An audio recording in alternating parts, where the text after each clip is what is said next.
Hello sa inyo mga kasari, magandang hapon po sa inyong lahat na nanonood ngayon. So for today's video, magbibigay po ako sa inyo mga kasari ng tatlong bagay na dapat i-consider po natin bago po tayo magbukas or magpatayo ng tindahan. Uunahin ko na po, number 1 is yung puhunan po natin mga kasari.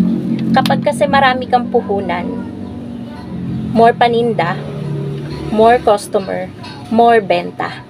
Lamang ka kapag madami kang paninda. Bakit mga kasari? Dahil hindi ka na mag-iisip kung paano mo mapapalago yung iyong tindahan na pinatayo. Iisipin mo na lang kung paano mo mapapadami yung benta mo. At advantage nyo po yun sa mga kakompetensya yung tindahan na kakasimula pa lang din sa maliit nilang puhunan. Kasi sila, iisipin pa nila kung paano nila mapapalago yung kanilang tindahan.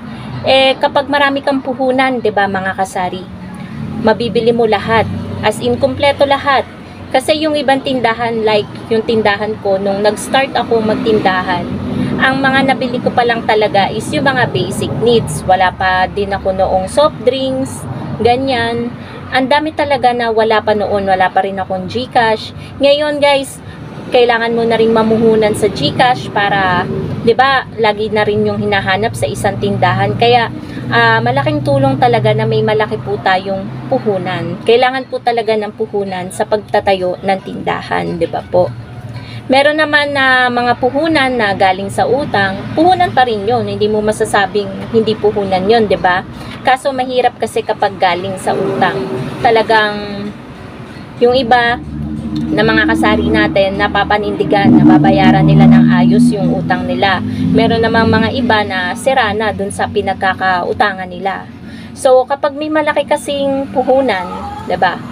Kunwari, makakabili ka na ng bigas, mga basic needs, itlog, kahit ilang tray pa 'yan, kape, 'di ba? GCash, may malaki kang puhunan. Kasi ngayon kapag may GCash, meron nagka-cash in, cash out ng 10,000, 5,000, kailangan talaga ng malaking puhunan. Kahit nga ako ngayon mga kasari, kahit medyo malaki-laki na yung puhunan natin, ng konti lang naman sa GCash, minsan talaga nagkukulang pa rin, lalo sa cash in mga kasari.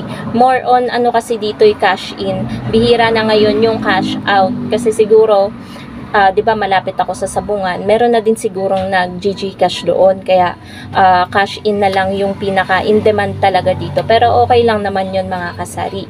Noon napapansin ko nung syempre bilang negosyante, business minded tayo, nung wala pa akong pangpuhunan noon sa GCash, talagang nag-start lang ako sa halagang 500 pesos. Napalago ko lang talaga last year, parang ganun, way back 2022,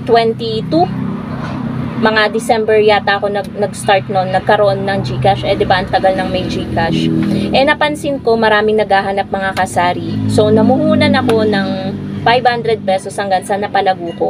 Hanggang ngayon, sobrang in demand pa rin ang GCash. Kasi hindi lang naman cash in, cash out, pati load. Doon na rin ako naglo-load. And then, at the same time, may pay bills pa. More dagdag pa talaga sa ating benta, 'di ba mga kasari? Kaya mahalaga talaga na may puhunan tayo.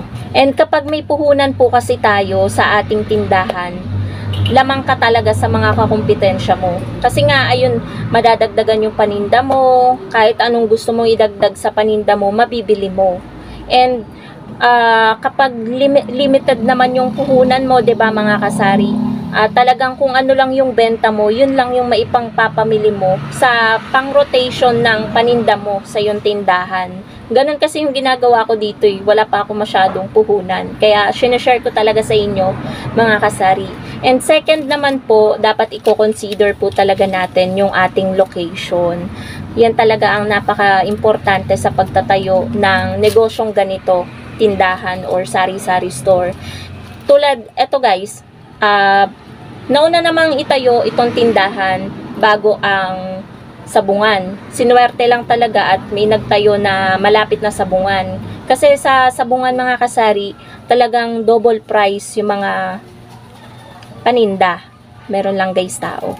So, talagang no choice yung mga customer kundi lumabas sa Sabungan at maghanap ng sari-sari store na mabibilhan. So, unang sari-sari store na mapupuntahan nila is itong tindahan ko. Kaya medyo sinuwerte yung location natin kahit medyo paloob. Nakikita pa rin naman nila. Meron lang mga ilan-ilan na dire-diretso, hindi napapansin yung ating tindahan. Pero mas lamang naman yung nakikita nila yung tindahan natin. So, yun yung pinaka-advantage nun na i-consider mo talaga yung location mo. Although naunang itayo ang tindahan bago yung sabungan. Ayan, medyo namamalat na naman tayo. Pasensya na guys. Dito kasi sa lugar namin, ito lagi ko tong nasi-share sa inyo guys, medyo liblib. And isa ko sa kauna-unahan talagang nagtayo ng tindahan. Doon pa lang sa may tabing kalsada. Kaso inilipat namin dito sa loob. Talagang parang veterano na tong tindahan. Kasi 2 tindahan yung nadagdag nauna ako. So, ayun talaga, alam na talaga ng mga suki ko or yung ibang customer na matagal na yung tindahan ko. And dito sa lugar namin, hindi masyadong dikit-dikit yung tindahan Although makikita mo, matatanawan mo, pero hindi siya dikit-dikit na as in, eto, tindahan to, yung katabi mong bahay, may tindahan din. Hindi naman ganon, may patlang-patlang. Kaya may chance pa rin na kung may mga customer na maghanap talagang mahati-hati. Dito, sa bandang Ilaya, maraming mga resort, mga bagong gawang resort. Siguro, mga nasa 3 o 4 na resort yun nandito. Syempre, ngayong summer, magiging in demand yan. So, yung tindahan ko yung unang mapupuntahan nila. Swerte na lang kasi talaga ako, wala pang nagtatayo ng tindahan dito sa bandang Ilaya. Kaya dito sila talaga nakakabili. Ito yung unang tindahan na napupuntahan nila. Kaya mahalaga talaga na i-consider talaga natin mga kasari yung location. Kasi ang target natin dyan, ano yun? Okay guys, meron lang bumili. So, ang target kasi talaga natin dyan is yung mga customer. Kaya, kailangan talaga natin ng may magandang pwesto. Pero, minsan guys, kahit saan na yan kahit saan na ipwesto. Meron, maglagay ka lang ng table dyan. Maglagay ka lang ng mga paninda mo. Tindahan na yan matatawag. Ayoko namang, alam nyo yun, diba, mga kasari nga, pulaan, ganyan-ganyan. So, lahat naman tayo may karapatang magtayo ng negosyo, gustong kumita, 'di ba? Hindi naman natin sila pwedeng pagbawalan. So, sa location kasi talaga mga kasari natin maaalam. Syempre, sa mataong lugar dapat natin itayo yung ating tindahan. Ito naman, yung pwesto ko naman ngayon, okay naman. Dahil dito sa compound namin, ako lang naman yung may tindahan dito. Plus, meron pang mga pumapasok dito. So, okay naman yung sales ng ating sari-sari store kahit hindi masyadong tabing kalsada yung ating tindahan. Pero mas maganda pa rin na tabing kalsada yung tindahan natin. At yung location naman, yung tindahan na dapat itayo natin is safe naman. Yung may magandang panara, ganyan, roll up dapat. So, depende talaga guys, yung pagkakatayo ng tindahan dapat i-consider din natin na maging safe yung mga paninda natin. Lalo na kapag tabing kalsada, kailangan matibay talaga yung mga panara natin. Dito naman, kahit hindi masyadong katibayan yung mga panara natin, medyo paloob naman siya at wala naman masyadong mga ganun pa dito sa lugar namin. Alam niyo yung mga magnanakaw, wala naman masyado. Wala pa ako nababalitaan. So, ang third naman mga kasari, alamin mo talaga kung gusto mo talagang magtindahan. Kasi, hindi biro talaga yung pagtatayo ng tindahan or magbukas ng isang sari-sari store. Kasi, ang mamumuhunan tayo dyan ng time, effort, 'di ba? Kailangan gusto mo talaga yung gagawin mo, maging dedicate ka talaga sa pagpapatayo ng tindahan, and mag-e-exert ka talaga ng effort talaga pag sa tindahan. Ibibigay mo talaga lahat ng 100% na time mo or 95%, 90%, 10% sa gawaing bahay. Ganon. Kasi hindi biro. Pwede naman, kaso kung meron kang tindera, ayun, kunwari 50% hati. Pero kung ikaw lang naman mismo yung nagtitinda, nagdi-display, namimili, talagang mag-e-exert ka talaga ng effort, pagod, lahat-lahat, andun na lahat.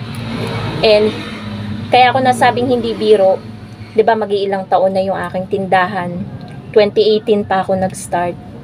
Talagang ang hirap. yung alam mo yung masama pakiramdam mo, manghihinayang ka, 'di ba? Na mag-close ng tindahan, 'di ba? Ang dami mong mapapalagpas na mga okasyon kasi iisipin mo sayang ang benta. Ganon ang utak ng business-minded or ng negosyante. Kaya talagang isipin mo na maraming beses kung gusto mo pa ba talagang magtayo ng tindahan, ng sari-sari store. Yun yung i-consider nyo po. So, yun lang naman mga kasari yung mga tatlong bagay na dapat nating i-consider bago tayo magbukas or magpatayo ng sari-sari store. Yun yung tatlo na pinakamahalaga talaga na iisipin po natin. So, ayun lamang po mga kasari. Sana nagustuhan niyo po yung vlog ko ngayon. And happy selling po sa inyong lahat. Bye guys!